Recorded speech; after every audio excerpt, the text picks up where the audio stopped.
Dalam publikasi Pusdatin Kemenkes tertanggal 28 Januari 2019, tertulis sekitar 15 dari 100 orang di dunia menyandang disabilitas. Data ini diambil dari World Report on Disability WHO tahun 2011. Meningkatnya usia harapan hidup membawa kecenderungan peningkatan penyandang disabilitas, khususnya jika disertai pelayanan kesehatan yang kurang memadai. Disabilitas dapat terjadi pada siapa saja, di usia berapa saja, akibat penyakit dan kondisi kesehatan tertentu, bencana alam, kecelakaan, dan penyebab lain. Menyadari kerentanan ini dan juga digerakkan oleh semangat inklusi, dewasa ini semakin banyak muncul komunitas dan ekosistem inklusif yang merangkul disabilitas dan non-disabilitas bekerja sama secara setara. Seperti yang berikut ini. Selengkapnya dalam Filantropi sesaat lagi.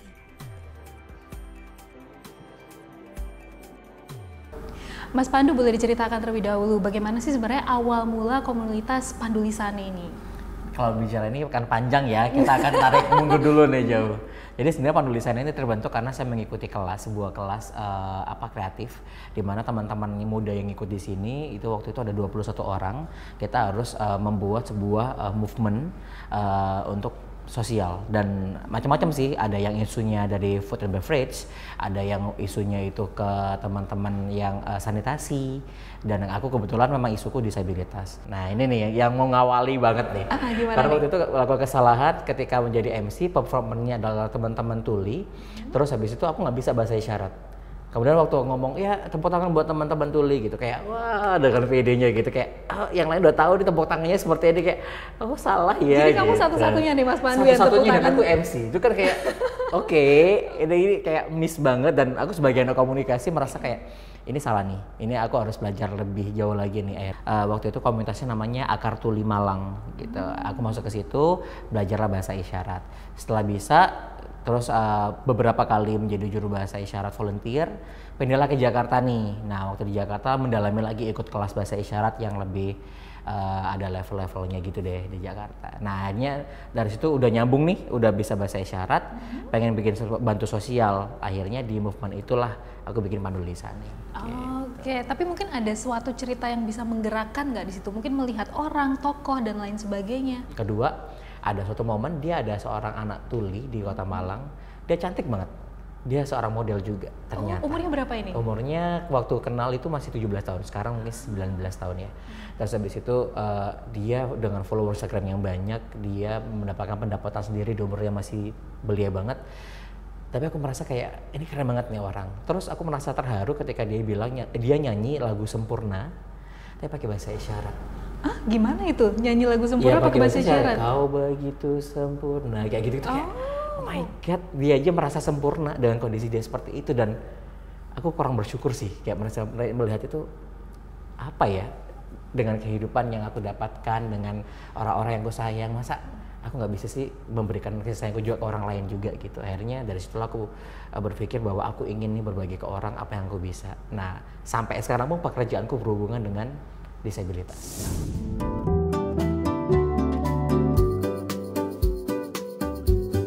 Kolaborasi menjadi salah satu nilai utama Pandu Lisane. Dalam 2 tahun terakhir ini, beragam kegiatan yang dilakukan oleh Pandu Lisane merupakan program kolaborasi dengan berbagai komunitas sosial, lembaga, dan perusahaan. Program tersebut antara lain kelas bahasa isyarat, Speak Disability Academy, Moto in Access, dan Marketability.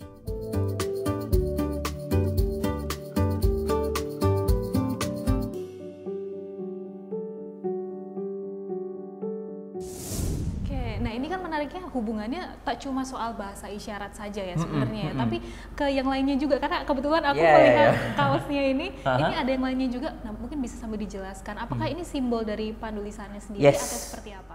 Oke, jadi yang saya pakai ini adalah baju keluaran pertama Pandu Lisane. Jadi sebenarnya Pandu Lisane ini awalnya bukan Pandu awalnya.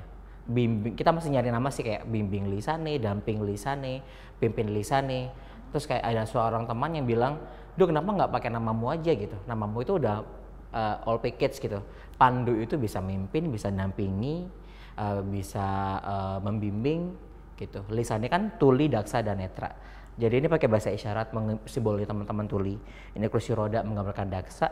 Ini adalah orang pakai tongkat menggambarkan teman-teman netra. Jadi pandu lisannya sebenarnya udah jadi membimbing, mendampingi teman-teman tuli, daksa, dan netra. Karena sebenarnya tujuan kita ini memang awalnya dulu ini membantu teman-teman tuli, daksa, dan netra nih untuk mendapatkan akses buat teman-teman itu. Oke, nah visi misinya sendiri seperti apa berarti Mas Pandu? Oke, visi misinya sendiri kan tadi kan sebenarnya hanya untuk membantu mereka. Tapi ternyata kalau membantu mereka, bantunya apa? Karena saya juga masih bekerja juga, saya nggak bisa membantu mereka untuk mendapatkan pekerjaan gitu.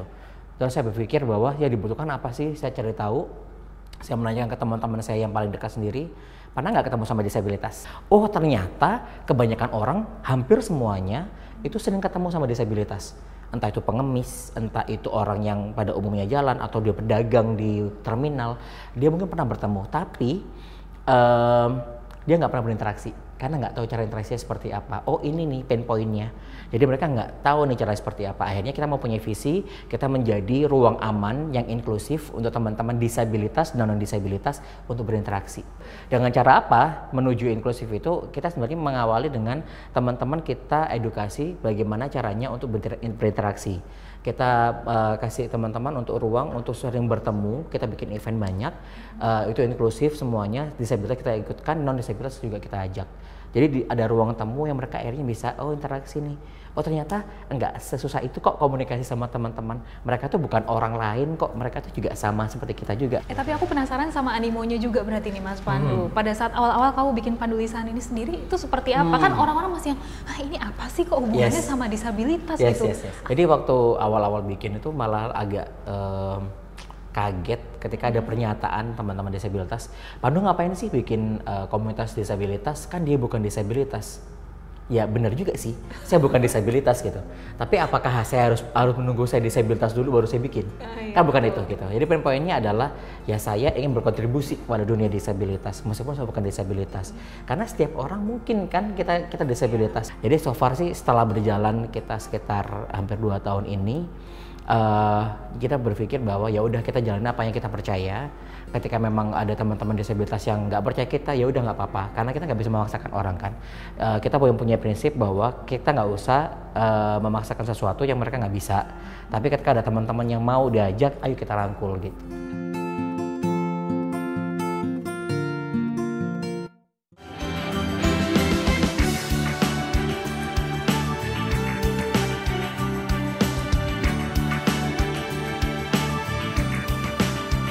Menjadi wadah interaksi disabilitas dan non-disabilitas, Pandu Lisana membuka untuk siapapun yang ingin menjadi relawan untuk belajar bagaimana cara berinteraksi dengan teman difabel. Nah, ketika kuliah, ketemu teman-teman, sempat join sebelum Pandu Lisana di salah satu komunitas empowerment perempuan disabilitas. Itu kayak ngerasa, wow, gitu kan. Ambience-nya tuh enak banget. Terus pas gabung Pandu Lisana, dapat lisannya itu kan dari tuli, daksa, dan netra, dapat insight-insight dari 3 sisi, kayak pengalaman paling menarik. Oh, disapa di jalan pakai bahasa isyarat. Tiba-tiba lagi waktu itu mau naik busway, terus nggak kenal, sama sekali nggak kenal, terus tiba-tiba ada yang nyapa nempuk pundak, Ninis ya, kan bahasa isyaratku seperti ini. Oh iya, siapa? Aku bilang, oh aku tahu dari Instagram, kata dia. Kamu ikut Pandu. Oh wow, oke. Itu sempet, wow, sampai segitunya mereka tahu gitu loh. Mungkin tidak terkenal, cuman beberapa segmen, tapi kayak, oh wow, kebaikan emang akan selalu menyebar walaupun ya kebaikannya kecil-kecil aja gitu. Aku penasaran sama kegiatan-kegiatan yang nih Mas Pandu. Berarti kegiatan ini seperti apa? Terus ada nggak sih mungkin kegiatan-kegiatan yang sebenarnya awalnya tuh nggak dipikirkan, tiba-tiba muncul begitu aja jadi kegiatan yang mungkin jadi paling sukses kali. Paling sukses.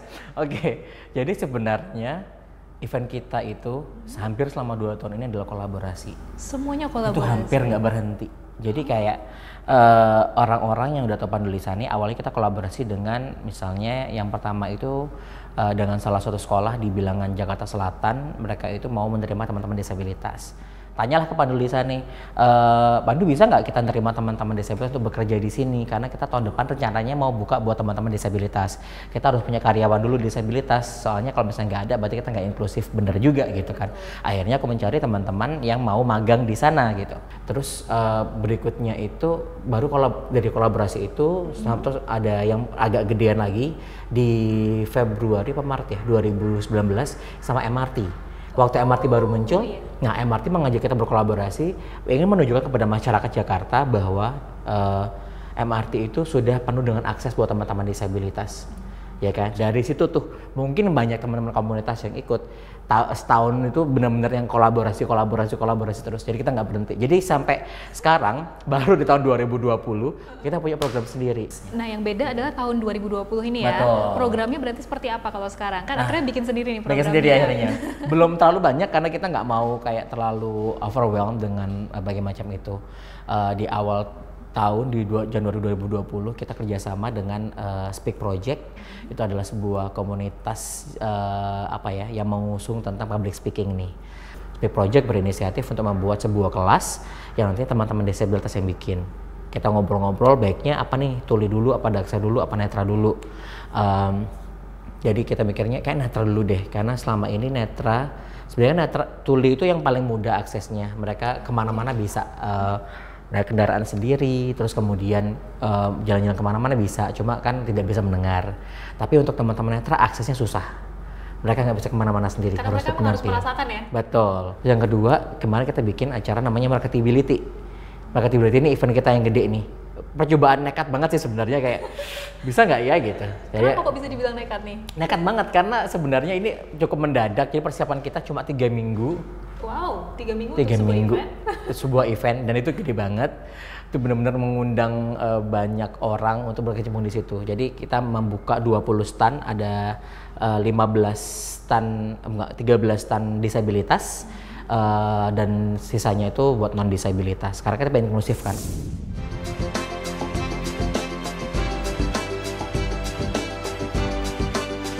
Alhamdulillah sejauh ini sangat akses ya orang-orangnya mereka ya, dan sangat nggak membedakan bahwa ini non disabilitas atau ini disabilitas, semua disamaratakan aja. Dan memang itu adalah salah satu yang kita inginkan teman-teman disabilitas, yang namanya kesetaraan ya, nggak ada perbedaan satu sama lain dan saling mengerti, dan mereka pun paham dengan sedikit banyaknya tentang disabilitas, bagaimana interaksi dengan disabilitas, bagaimana ketika menyapa atau menegur gitu. Jadi sangat akses dengan teman-teman di Pandu Lisana di sana. Ya, jadi agak cerita sedikit ya. Jadi sebelumnya itu aku di Pandu Lisana sebagai narasumber seringnya. Narasumber di berbagai event mewakili teman-teman disabilitas netra di Pandu Lisana ya. Dan menjadi MC pun ini bisa dibilang diceburin oleh Pandu Lisana gitu. Benar-benar tiba-tiba diajak menjadi MC dan ternyata itu asik juga ternyata. Yang akhirnya sampai sekarang ya akhirnya aku menjadi hobi dengan dunia public speaking ya. Mau itu jadi narsum ataupun MC gitu. Tapi setiap ada event, apakah itu juga ikut melibatkan teman-teman volunteer atau seperti apa nih? Iya benar-benar. Jadi Pandu Lisana ini sebenarnya awalnya kita bergerak semuanya voluntary dari awal. Jadi aku awalnya sendiri di Januari 2019 kita berempat. Baru di akhir tahun 2019 kita mulai nambah banyak sampai akhirnya tim inti yang ngurusin Pandu Lisana itu ada 21 orang. Wow, banyak sekali tim intinya ya. Gitu. Karena saya mikir ini kan nggak mungkin, bukan saya aja yang punya, teman-teman yang punya. Jadi nantinya bukan saya lagi yang ngelit, nanti ada berikutnya ada gantiannya lagi gitu, seperti itu. Terus kemudian selain tim ini kita buka untuk volunteer. Volunteer ini kita bukanya pasti event doang sih sebenarnya. Bukan mereka untuk menjadi panitia doang, mereka juga boleh jadi peserta. Jadi waktu kelas-kelasnya yang Speak Project tadi, yang buat teman-teman netra, itu teman-teman non disabilitas bisa ikutan juga. Jadi nge-MC-nya bareng nih, dampingin. Yang satunya netra, satunya non disabilitas. Jadi sebenarnya ini tuh siapapun, terbuka untuk siapapun. Mungkin memang kebanyakan kita memang anak-anak milenial, anak-anak muda yang memang sekarang sedang semangat-semangatnya gitu. Nah, kita punya prinsip di Pandu Lisana nih, ketika lo nggak tahu, tanya. Jangan diem, karena yang memang kita pengen tahu juga. Dan teman-teman disabilitas, kalau ditanya baik-baik, mereka juga akan ngerespon kok. Nah, kalau nilai-nilai sendiri kan pasti Pandu Lisana juga punya dong. Core values-nya ini apa aja berarti? Oke, core values kita sendiri ini kita pasti collaboration, inklusif, terus kita persisten. Jadi kita akan mengusahakan, kita tetap membuat program yang semua orang bisa mengikuti. Gitu. Inklusif ya tentunya kita melibatkan semuanya, nggak hanya disabilitas saja yang tahu, non disabilitas juga harus tahu juga.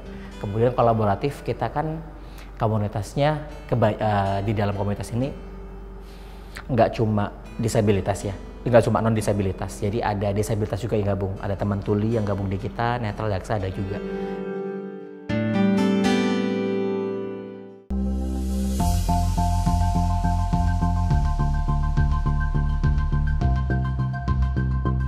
Mas Pandu kan aku beberapa kali nih sempat ketemu teman-teman tuli. Nah, aku akhirnya belajar dikit-dikit lah bahasa isyarat. Jadi aku sekarang paling nggak udah bisa, tapi walaupun dikit banget sih. Levelnya masih cetek lah kira-kira. Masa sih? Iya. Coba aku tes ya. Boleh.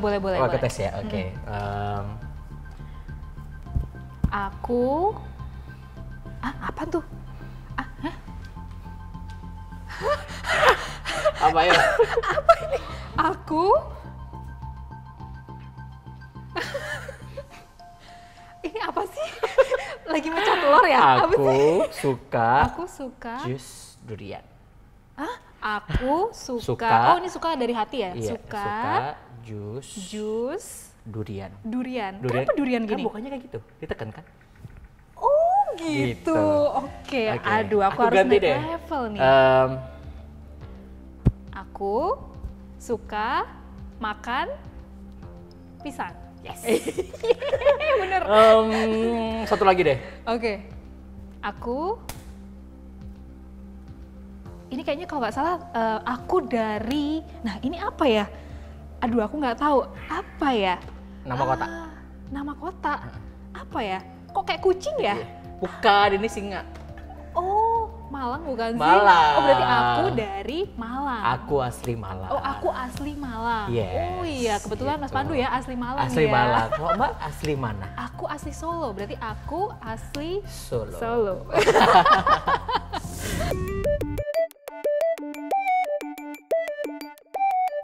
Oke, bentuk kolaborasi kita, Speak Project dengan Pandu Lisane, kita membuat program namanya Speak Disability Academy. Jadi sebetulnya Speak Disability Academy ini idenya udah dari tahun 2018. Kenapa menggandeng Pandu Lisane? Karena sebetulnya gini, kita tuh saling melengkapi. Pandu Lisane paham tentang bidang disabilitas dan kita belajar.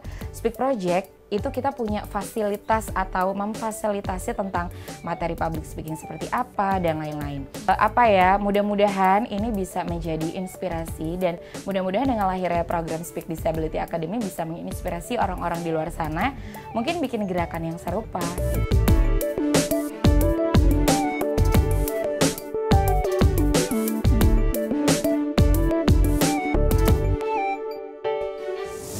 Mas Pandu, ini kan berarti Mas Pandu orang yang benar-benar melihat ya bagaimana disabilitas di Indonesia itu diperlakukan selama ini. Nah, menurut Mas Pandu sendiri bagaimana sih wajah teman-teman disabilitas di Indonesia sendiri?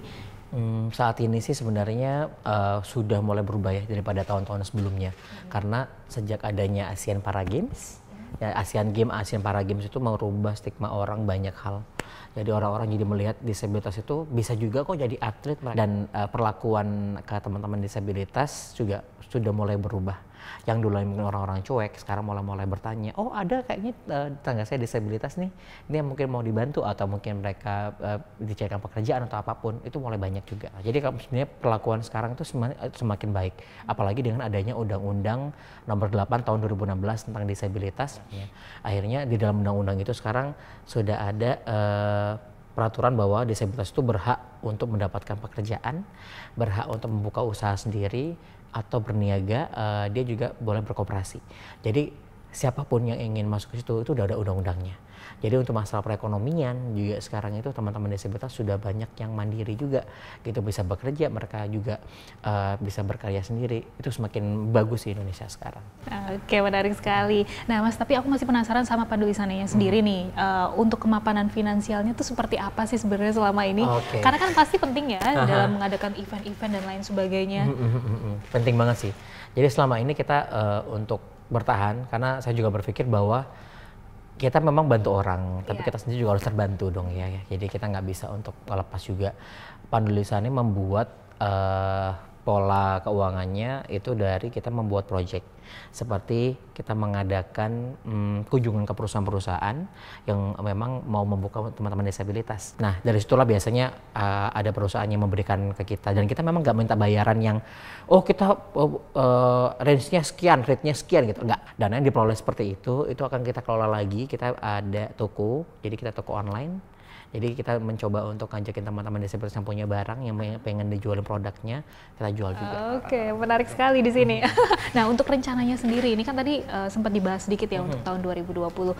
Bagaimana sih rencana jangka pendek dan juga jangka panjang dari Pandu Lisane sendiri? Oke, jangka pendeknya sih kita pengen semua orang terpapar dengan isu disabilitas. Kita pengen semua orang nggak lagi tuh memandang bahwa disabilitas itu berbeda gitu. Kita pengennya semua orang melibatkan kegiatan apapun dengan disabilitas.